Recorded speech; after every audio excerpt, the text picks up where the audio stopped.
Welcome to the Light Seekers Lounge. I'm Annie Love, and this is episode 117.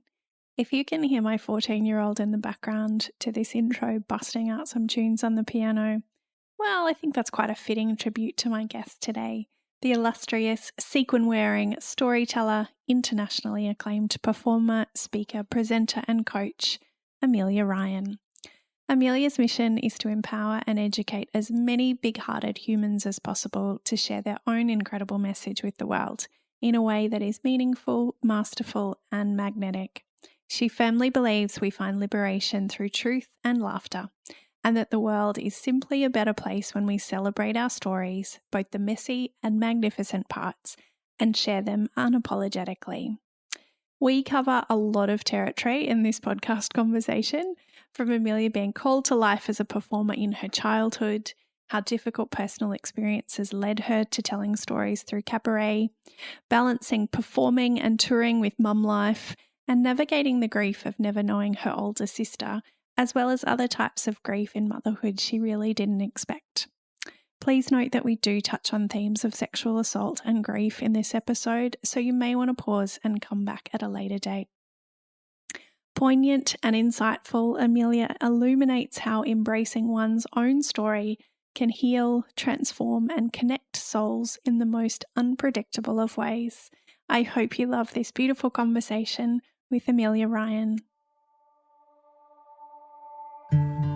Hello, fellow seeker of light, and welcome to the Light Seekers Lounge. I'm Annie Love, and I'm a certified coach for incredible humans who want to build wholehearted businesses. I help them master their mindset, create simple strategies, and take meaningful action towards their goals in a soul-nourishing way that honours their business, their family, and most importantly, themselves. I'm also a wife and a mum to 3 gorgeous boys. Our parenting journey has been, well, a bit of a roller coaster. And while our family has navigated some pretty tumultuous times, I've learned just how important it is to keep seeking the light and the joy. Even in the midst of darkness, I believe that we can find light on the other side, even if the landscape is different to how we expected it to look. Here in the Light Seekers Lounge, we're going to share stories and conversations about how we create our best life, even when things feel hard. Thank you for being a light seeker with me. I am so glad you're here. Now, let's get on with the show.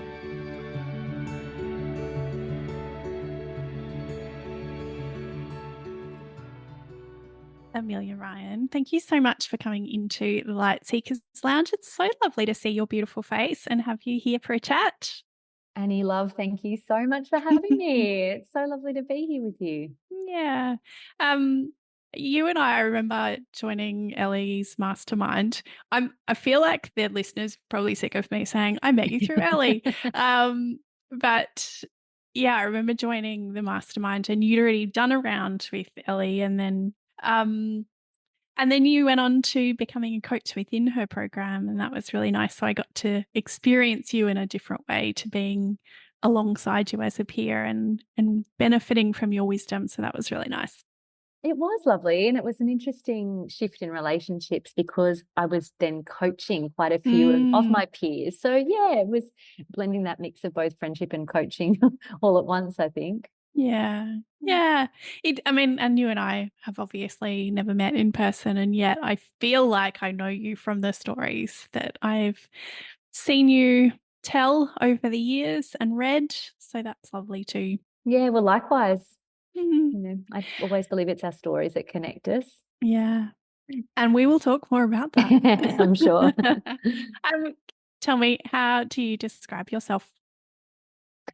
Such a good question. I describe myself as a really multi-passionate performer, creative, storyteller, writer, wife, mum, wearer of all the hats. Some of them speak sparkly, some of them practical. But ultimately, I'm really interested in the stories we tell the world and the stories we tell ourselves. So I'm both a storyteller and a storytelling coach, and that's the thing that really lights me up. Yeah. I imagine there is a fair bit of sequins in your wardrobe, yeah? More sequins than I care to admit. I've got sequin pants, sequin jackets, sequin dresses. My son has sequin t-shirts, sequins on his leggings. He just thinks that it's like when we go That's out, normal. when we go to a show, we wear sequins. So Mm. yeah. I mean, my husband's not into it, but if I can get my two boys on board, then I think that's a huge win. Absolutely. Yeah. I do laugh when I look back at photos of my kids and the things that they wore over time, like, where it was just like we just wear our bike helmets backwards and we Yeah. wear pajamas to the shops. And I Yeah. think that's a really lovely part of childhood. Oh, absolutely. And I think kids today, there is that freedom of expression that Mm, it's like, oh, okay, you're wearing your Ugg boots today. Sure, go for it. Yeah. exactly. Yeah. Yeah. You are a brilliant storyteller, and while I haven't yet had the pleasure of seeing you on stage, I have been lucky enough to hear or read a few of your stories over the years, and you do indeed have some crackers. I actually loved reading on your website when I was going through it over the last few days, like some of the stories that I've heard before, but that you share on the website too. Some very colourful stories. Can you please take us back to where it first began and how you knew you were meant for the performer's life?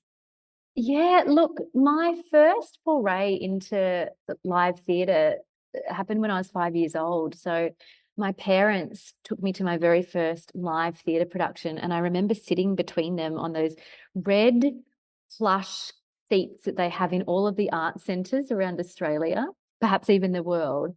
And we were eating a packet of fantails, and Fräulein Maria came bounding onto the stage, and the orchestra started, and she began singing. And it's my earliest memory of being utterly transfixed by the live performance, by the magic of live performance. And I remember thinking how incredible it was that you could be transported to this other time and place through the music, through the language, through the sound and lighting. And I was 5, and it was then that I became really hooked. And I remember saying to my parents, that's what I want to do. I want to be that little girl on stage who's playing Gretel. And so life just became this never-ending stream of amateur theatre productions and singing lessons and drama classes and performing in the school musical. And I always thought that musical theatre was the thing for me. And for a long time it was. And I studied musical theatre after high school. So that was one part, that was one kind of path in my life. But then the other path, I was collecting all of these little chapters to my own personal story. So when I was 10, my dad came out. He was gay, and he always had been gay, but he was told by a priest, no less, to get married, have children that would cure his homosexuality. And then throughout this time, Mum was having quite a scandalous affair with our much, much younger handyman, who was 23. She was in her mid-30s. Very fabulous in hindsight. At the time, kind of Can't blame tricky. her. Can't blame her, exactly. And so we had this really colourful family life. On the weekends, Dad would take us up to gay church. He went to this church on Oxford Street in Sydney, full of all of these really colourful characters. And he would go to the Mardi Gras and watch Dad march, but I never told a soul. Right? So I internalized all of this, and I'd go about my days at school, not telling anyone, because I couldn't stand the thought of anyone ridiculing Dad or myself, but mostly Dad. And so I'm sort of compiling all of these chapters in my own personal story. And then I studied musical theatre. There was a period in the course, it was a 3-year degree, where we had to create our own cabaret show. And I'm kind of fast tracking a little bit here. But the teacher sat us down and she said, all right, you've got to create your own 15-minute show. It can be about anything you want it to, but what are some colourful stories from your life? And I sort of purged all of these stories, because not only had I had this colourful family life, but I'd also had quite a few trials, tribulations going on as a young adult as well. So when I was in my late teens, I went through some really traumatic sexual assault. From there, that kickstarted this avalanche of self-dysfunction. I started working as a stripper. I got really heavily into drugs, alcohol, anything I could do to distance myself from the person that had happened to. And again, just packaged it all internally. So didn't tell a soul. And so it all came out in this 15-minute show at drama school called A Storm in a D Cup. And that's when I knew that was the life that I wanted to pursue. You know, it was within the storytelling. It wasn't being a musical theatre performer. It was sharing my own stories from the stage. And yeah, that became the start of that chapter. Amazing. I imagine that your creativity has evolved over time from that 5-year-old looking at the live theatre production to where you are now. What do you think has changed the most in that time? I think, you know, thinking back to when I first started this journey, it was taking control of the storytelling for myself. It was realizing that I was the writer of the stories, and that this discovery, certainly for me, that our stories are these little gifts that exist outside of us. Yes, they're based on events that happen to us or based on events that we perceive and that we observe. But I see our stories as separate to us. We're here, the story is there, and the audience is there. And it's this beautiful little triangle that coexists. And when all of those three facets are in a beautiful relationship to each other, then that's when our stories can be of such service and of such purpose. You know, when as a storyteller, you're really considering the story itself and the audience who is listening to it. It's just this beautiful exchange that, to me, can really transport the audience and the world forward. I love that. Yeah. And so, yeah, that was the biggest shift, becoming the Yeah. storyteller myself. Yeah. Have you found this sharing of your story healing? Because you have been through so much. I have found it, I would say, life-saving, Annie. Life-changing and life-saving, which I know sounds quite dramatic, but it was. You know, by the time I got to first creating my own show, I was so detached and distanced from myself, purely from not telling my truth. And that was about my family. That was about my work as a stripper. That was about being raped. It was all of those things. I absolutely internalized it. And I was a completely different person. So even to look at, I had short black hair, nose piercing, covered in acne, because it was like all these truths and this pain that needed to come out. And it wasn't. I had vocal nodules, which couldn't be more of a physical manifestation of holding on to things. And so I got to my mid-20s and was such a different version of the woman who I am today. But once I started expressing these things, and some people came to my first show, my best friend came to my first show, having had no idea of some of the things, my very best friend that I was talking about. But I found it so much easier to express myself in the format of theatre and comedy. You know, a lot of this was told through a comedic lens because, as they say, comedy equals tragedy plus time. And so with enough time, I could look at some of these things, not all of these things, but some of these things with a comedic lens, in the sense of, I'm a human, you're a human. When we learn to laugh about it, it's a cliche, but laughter is the best medicine. And so it was unbelievably healing. And interestingly, in terms of the sexual assault, that's something that I've only just started talking about in the last 1 or 2 years. And it's still not something that I'm really talking about publicly, but it's like this big black boulder that's currently sitting in my throat that I know needs to come out. And I also think with storytelling, with your stories, it gets to a point where it's actually no longer about you. It's about your audience, and it's about, well, whose life can be changed or perhaps even saved if I start telling this story? Who can I help heal?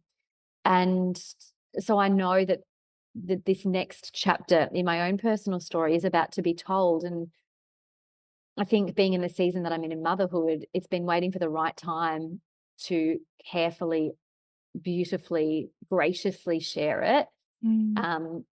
But yes, to circle back to where we started, sharing my stories has been life-defining and life-saving.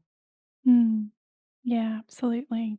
You know, I was privileged to hear your story. I think, well, an element of your story a few years ago in a special, quiet, intimate workshop. And so I was surprised actually when I read it on your website, that you had shared that. So I think it's so true that it can be so powerful, and in sharing your story, you give permission to other people to do the same and to acknowledge the hard things that have happened to them. So I love that.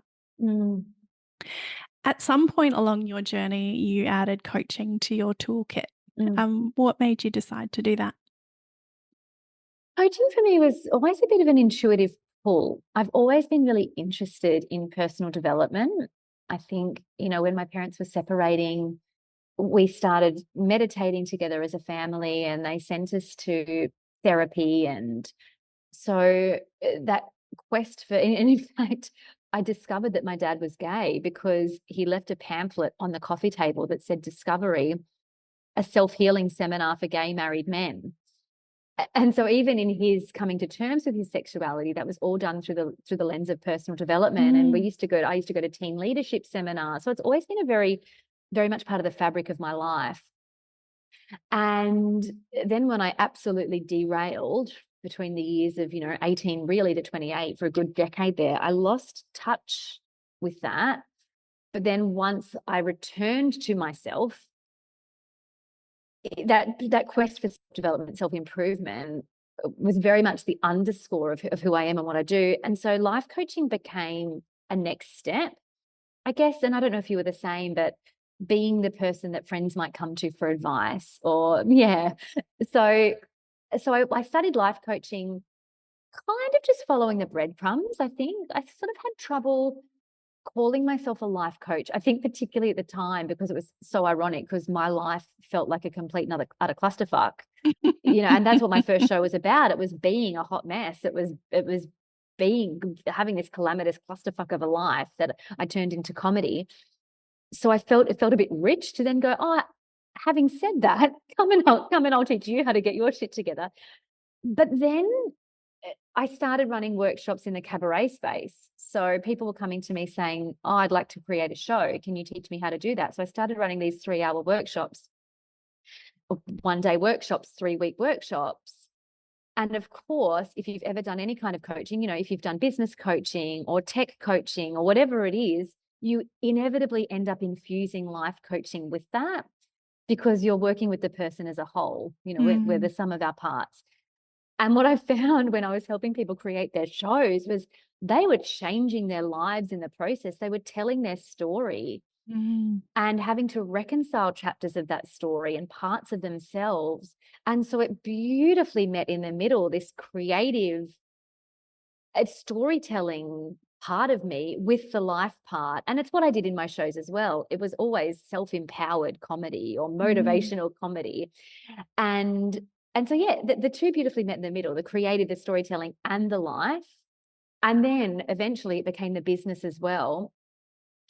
And now my clientele has diversified a little. I'm not just working with performers. I'm working with people in business and in corporate. I've got a few corporate clients who want to bring their story to the stage and integrate more storytelling and humor and heart into their keynotes and into their day-to-day storytelling for business. So it's just been really organic, lovely following of breadcrumbs where I knew that this was the path I had to take. I just had to trust in the process. Yeah, 100%. It's so interesting, I think, watching, now that I finished my coaching certification in 2019, I think. So, I just watching how people use their coaching skills in different ways, and I think we all start out, well, most of us start out with that, oh, not sure about the whole life coach thing, but give it a go. But it ends up melding with all of those other beautiful skills that we have in our, in our world. And I just think it's such a beautiful skill to be able to coach. And I don't think it's ever wasted. However, people end up going off and using, that degree or that certification. Yeah, I think that's when coaches really come into their own, where absolutely. their skills and their strengths and their history, and yeah, carve out their own little niche. Mm, absolutely. You have just come off the back of the Adelaide Fringe Festival. I imagine you're a little bit weary. How do you manage mum life? You have two beautiful boys with being a performer. Yeah, look, it's an endless navigation. Certainly for my first couple of years with my first son, Archie, I tried to maintain, I was mostly full-time performing at that stage. And I remember when I fell pregnant with Archie, which wasn't entirely planned, gratefully received, but not entirely planned, I had a calendar full of touring. Things were really just starting to take off. I was getting art centre touring all around the country. And I remember saying to a lot of my performer friends, do you think he'll be okay? Do you think he'll be okay if I take him touring? And they kept saying to me, he'll be fine. It's you who you'll need to worry about. And I was thinking, oh, but this is what I do. I'm show fit, I'm resilient. And it was a bit of a rude shock, because I think you never know what your child is going to be like. You never know how well they will or won't sleep. And so by Archie's first birthday, he'd done 51 flights. Oh, wow. That's impressive. Which is, well, impressive or insane. I'm not quite sure. But so I did a lot of touring with Archie. And honestly, by the end of that year, I was pretty much ready to have a nervous breakdown. He was a wake 2, 3, 4 times a night kind of baby. Didn't sleep through until he was 2. I was breastfeeding a lot, and it was really tricky. And so I vowed and declared with my second child that I would do things differently, and I did.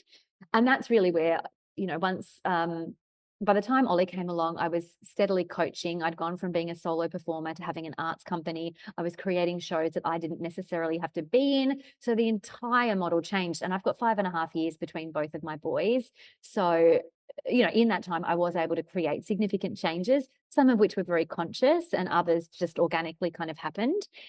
So I don't think I will ever be able to not perform. However, the scales have tipped, I think, and this is something I've been thinking about a lot lately, is my values aren't necessarily meeting up with my business, in that the business requires me to be out and about, performing, touring. In fact, I've got a tour coming up in a couple of weeks where I'll be away for 5 or 6 days, and that's the first time I've been away from Ollie. But it's not financially or logistically feasible to bring him and to bring a support person. So this is just the way that we've got to do it. But it's definitely becoming harder and harder. And, I actually think, and I'm, interested to know what you think, but I think as your children get older, I certainly know with Archie, it's almost like he needs me more. So, Absolutely. yeah. And so I just kind of think, things will probably need to change. I think the weeks of touring is no longer really an option. Weekends here and there can work, but it's got to be short, sharp, and shiny. So yeah, it's a constant navigation. It's a constant juggle. My husband, who's also my business partner, we have the production company together. We're constantly assessing, does this work for our family? Does this feel right? Is the payoff enough? And whether that payoff is financial or creative or, all of the things. But it's it's a tricky thing, I think, being a performer and a mum, because both jobs require a lot of you. Yeah, I can only imagine. Yes, and I can definitely attest to the small humans becoming bigger humans and still needing you just as much. Like, my boys are both taller than me now, but I almost feel like I'm more necessary these days. I mean, in a different way. Yeah. It's not as intense physically, like they're not Yes. climbing all over me. Yeah. But just the availability for those random chats when teenagers feel like chatting. Yeah. But That's yeah, exactly right. Yeah. we're on school holidays at the moment, Oh. and tell you what, when you have a son who plays 4 instruments, the house is noisy over school holidays. Oh my goodness, I bet it is. What a Mm, talented guy though. he is. He definitely is. Yeah, that's Yeah. cool. Hmm. Um, Listen, I know that you have shared on socials about your beautiful sister, your Mm, big sister Roseanne, who died before you were born when she was only 3.5, and she would be 49 now. mm, And this might sound a little bit strange, but as a bereaved mum, I actually find comfort in you sharing about her. And especially, I think, because you didn't know her earth side yes. anyway. Like, Mm, I think, when our boys were 6 and 7 when Nicholas died, mm, and, I've watched their grief change over the years, and I do think, I often wonder how their grief will evolve as they become adults. mm, And yeah, so I guess I just wondered how you feel like Roseanne has impacted your story. mm. Roseanne is such an enormous part of my story.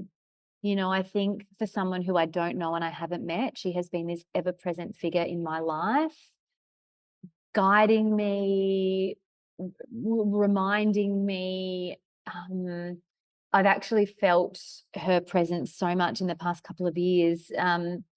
But to start from the beginning, she was always there. My parents from my earliest memories include Roseanne, in that her photos were always all around our house. Every anniversary or her birthday, a candle was lit. We'd talk about her at Christmas. Um, every opening night, as a little child performing, I'd always say a little prayer to my sister backstage and say, "It's my opening night, Roseanne. Please be with me. Please help my nerves, etc., etc."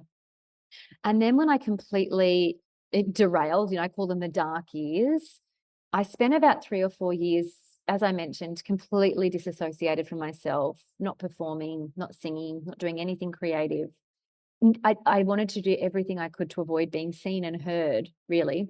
And then I went and saw this clairvoyant completely randomly. I'd never seen a clairvoyant before. She was in this furniture shop in Coogee in Sydney.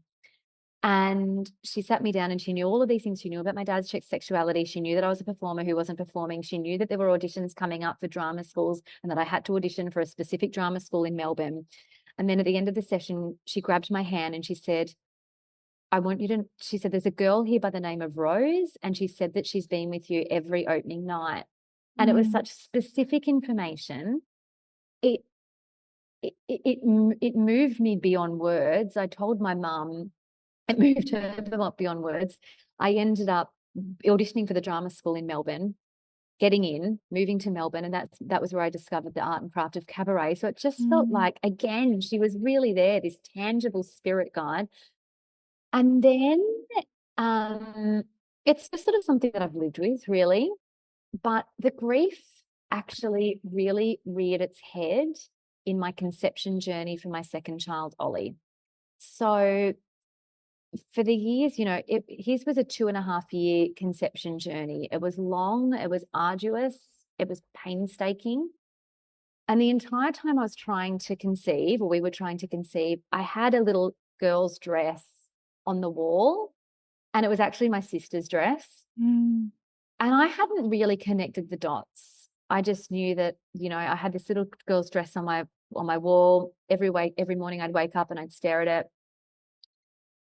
I've been very honest in saying I would have loved a daughter. I was trying to manifest a daughter. I had girls' clothes all in my wardrobe. We had a scan at 20 weeks where I found out we were having a boy, and I haven't actually shared this publicly. I haven't shared this on socials. And the grief that hit me upon finding out that it wasn't a girl was so much deeper and profound than the simple act of not conceiving a girl. I got home and I was just sobbing, "Where is she? Where is she? Where is she?" And I was holding this little dress. I'm going to get emotional. I was holding this little dress and I realized it was my sister. It was this presence of a female that I was mm, missing and wanting. And that really kickstarted this whole new process of coming to terms with the loss, not just of a daughter, but of a sister.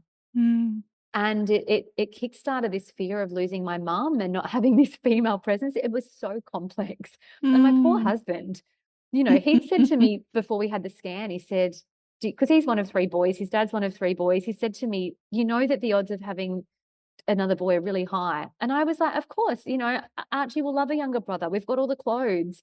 It'll be fine. I said, I don't think I'll even cry.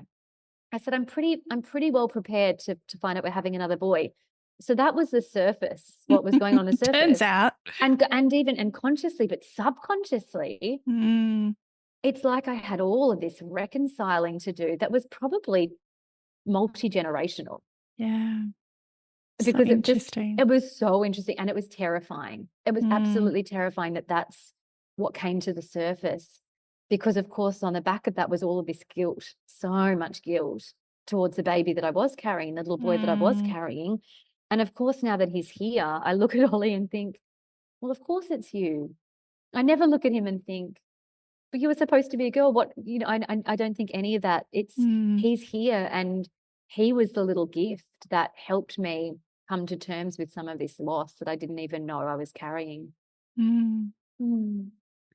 Gosh, we are complex We're humans, so aren't we? complex. We're so complex. And yeah, you know, sometimes I don't get envious. I don't think envy is a word that I would particularly use, but I get intrigued perhaps, or interested in people who don't seem to have the complexity of experience that I know I have. But I also know that it is my complexity of experience that allows me to do what I do. Yeah, So absolutely. yeah. Yeah. I can totally relate to the wanting of a daughter and that not being super conscious for me. But Yeah. we found out so we had decided not to find out for any of our kids during scans what the gender was. And my obstetrician, so I mean, it's very tricky when you have a prenatal diagnosis, you know, that, and those kind of procedures or investigations start pretty early in the pregnancy. So it was pretty hard for us to keep reminding people that we were not finding out the gender when you're finding out all of this other information. And it was actually our obstetrician who was around for the whole pregnancy, who probably about 6 or 7 weeks before we had Nicholas, I was in just for a scan in the rooms, and she said in front of our son who was with us, "Oh, there's your little brother." And I went, "Except we're not finding out." And she went, "Or sister." And I was like, "Okay. Oh, well, that's fairly clear now." Yes. And I didn't want to share that publicly. And I told Ben, and I think we both had a little bit of a moment about the daughter that we would never have because we You were never only know. going to have 3. Yeah. Yeah. So yeah, I do think it took me a little while to get my head around that, as well as the fact that our baby had Down syndrome. Like it was, yeah. And of It's course big. he was the baby that we needed. And Yeah. Yes. you know, I think him being the youngest of, you know, of 3 boys was actually perfect. But yeah, we just have these feelings and that's okay. Absolutely. And I think it's, you know, it's expectations. It's an idea of how we think our life will be. I know for me, it wasn't having a boy sat over here, gratitude, elation, joy, love, knowing that I would love and adore him just as much as I do my first son. That all sat here, and over here was the grief of not having a daughter, and of all the expectations that I had about how that might play out long term. Mother of the bride, mother of the daughter having her own babe, all of those things, and they exist completely separately. And it's the first time that I've personally ever had to allow such duality to exist at once, in the same moment, in the same breath. And that was a big lesson for me. And I also think, you know, and I don't know if you felt the same, but that I don't like to use the word gender disappointment, because I think that's not what it was. Well, I wasn't disappointed. It was different. It was more complex than that. It's not really something that we talk about. No. It felt so taboo, and it felt so ungrateful, especially as I tried for, you know, 2.5 years to have a baby, to then turn around and go, but you know, it just felt, no, that's not okay. Yeah. So Yeah, I know it's a conversation that I've had with other mums behind closed doors, but it's not one that I see publicly all that much. Yeah. Yeah, Yeah. So absolutely. yeah. No, I appreciate you sharing that, Annie. Mm. I have a friend who also has 3 boys who has a theory that she never found out they never did the scans because she was like, the difference between seeing that scan, on the screen or meeting that baby for the first time in your arms, like, she figured it was easier to wait. So, yeah. Completely. And when I found out during the scan, that's what I said. I wish that I never knew, because now I have to hold this and carry this Mm, and probably transmute some of this energy onto the little beautiful life force who's growing. And that, yeah, I really regretted finding out. mm. People said, you must be so glad you know now and you get to process it. Oh, I don't know, because I think, as you said, once you're holding a little person, Mm, you know them and they make sense. yeah. Yeah. Mm. I Everybody's different. Like, know. we all make the decisions that we do in the time with the Totally. information that we have. That's So exactly right. Yeah. hindsight's a beautiful thing. Yeah. No regrets. Just, No. yeah. Tell me, how do you find joy when life feels hard? Mm, through my children. Absolutely through my children. Through being really present, through silly play, through gratitude, as cliche as that sounds, but I think it's actually coming back to the most beautiful, simple things: a bike ride with the family, a nature walk. Yeah. Yeah. Do you have any sort of regular self-care practices that you do? Yeah, exercise is a really big one for me. Um, Reformer Pilates, just grounding into some routine. And Mm, it could be as simple as, most mornings I make this little concoction with like a beetroot powdery tonic thing. I couldn't tell you what else is in it: apple cider vinegar, a drop of lemon essential oils. And it's like, no matter how turbulent things feel out here, it's these little grounding rituals. mm, Um, but exercise is one of the biggest ones. I mm. would really love to get back into meditation. There's something about meditation that I find really confronting. I think it's having to sit with my thoughts in stillness. Mm. But I think that just indicates that I'm someone who probably needs to meditate the most. Yeah. It's a practice, and I don't think it Yeah. has to look perfect. Yeah. I'm just trying to start off with baby steps. 5 Mm, minutes. yeah, good Yeah. plan. Good Yeah. Oh, plan. and reading at the end of the night, getting a Mm, paper book in my hands, and yeah. What are yeah. you reading at the moment? Oh, I've just finished. I really like to deep dive into whatever it is that I'm currently in. So I've just done a show all about the Brill Building and the singers and songwriters who wrote out of the Brill Building, and I found this book all about those people and the building itself. And so I've been reading that, even though the show is complete. Mm, I'm reading it thinking, but could it get any better? Is there mm. anything that we've left out? Is there a 2-act version? Could I turn it into a musical? So it's like the work is never done. And since finishing that, I'm reading Wendy Harmer's autobiography. Nice. Yeah. I imagine that I can just picture you reading and just the brain like firing off, like, how do I turn this one into a musical? Yeah, I think it drives my colleagues crazy because, we've just Mm, finished a really successful, like a creatively successful run of the Adelaide Fringe. And we got to the end of the season and we've got another tour coming up in a couple of weeks. And I've said, I'm just going to do a few little updates on the script because I've had some ideas. I think we can just add another layer and add a little bit more detail. And I think they just think, oh my goodness, woman, give it a rest. But Put I it just down. put it down. Mm, But it's my yeah, absolute joyous sweet spot. yeah, yeah, Mm. love it. Do you have a quote or a mantra that's helped you find inspiration or motivation when you've needed it? Yeah, I'm going to bastardize the quote now. It's basically the one, what will you do with your one wild and precious life? Mm, And do you know why? It's because my sister didn't get to live hers. mm, I just think when you live with the underscore of that loss, as you would know, Annie, you realize how precious and fleeting life is, and that none of it is a given. mm. And so I think that has really helped me grab life by the balls and to believe that I can and will do the things that I want to do. And my parents have always been complete enablers in all of that. It's, my dad always used to say, one day you'll make it from Bombo to Broadway. I grew up in Bombo. And that's what I always deeply believed. So it's really harnessing that mantra and that motto. Yeah, I love that. It's one of my favorites too. Yeah. I have a Mama Love mixtape on Spotify. What song can I add to it for you? I'm a big fan of Elton John's I'm Still Standing, and it's purely because it's one that Archie and I sing together all the time. I mean, the list is long, however. I can imagine. And most of them are pre the year 2000, that's for sure. It was a good decade. It was era. a good century. Yeah. Yeah. And then a lot of the shows I create are based on music from that time. But yeah, let's go with Elton John. Love it. Elton John. It's fab. For the win.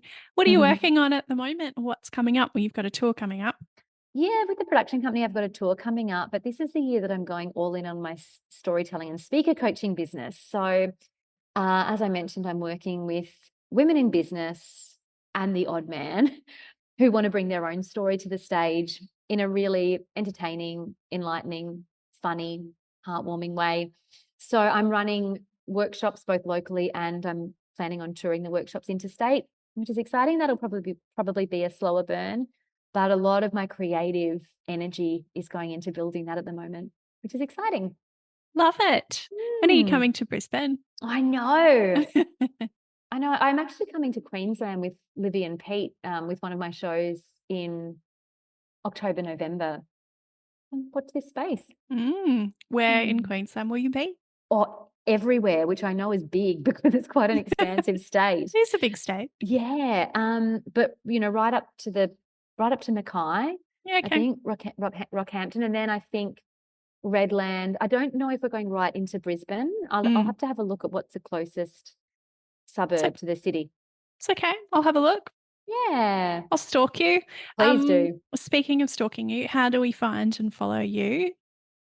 You can find me at Amelia E. Ryan on Instagram. That's the best place to find me. And I'm about to start a brand new page called Amplify with Amelia for my coaching. However, right now, Amelia E. Ryan is the place to go, or www.ameliaryan.com. Love it. It is always such a delight talking to you. And I love, I don't know, I just get this vision of a rainbow, but there's like this spectrum of conversations to have with you. And I love that while it's light and humorous, and it's also really deep and important and powerful. And I love that about you. Thank you for sharing your magic with the world in all of the multitude of ways that you do. And thank you for chatting with me. Oh, thanks, Annie. I believe that we all are this beautiful spectrum, and when all of those colours can coexist at once, then I think that's when we feel our most free and liberated. So yeah, you're so welcome. It's been such a pleasure. Love it. Thank you. Thanks, Annie. Hey, thanks so much for listening to today's episode of the Light Seekers Lounge podcast. I am so grateful to have you here. If you loved the show, it would mean the world to me if you could hit subscribe and leave a review on Apple Podcasts or on Spotify. I would love to continue the conversation with you, so come on over and join the Light Seekers Lounge Facebook group, or come say hi to me on Instagram at annielove.coach. Talk to you soon.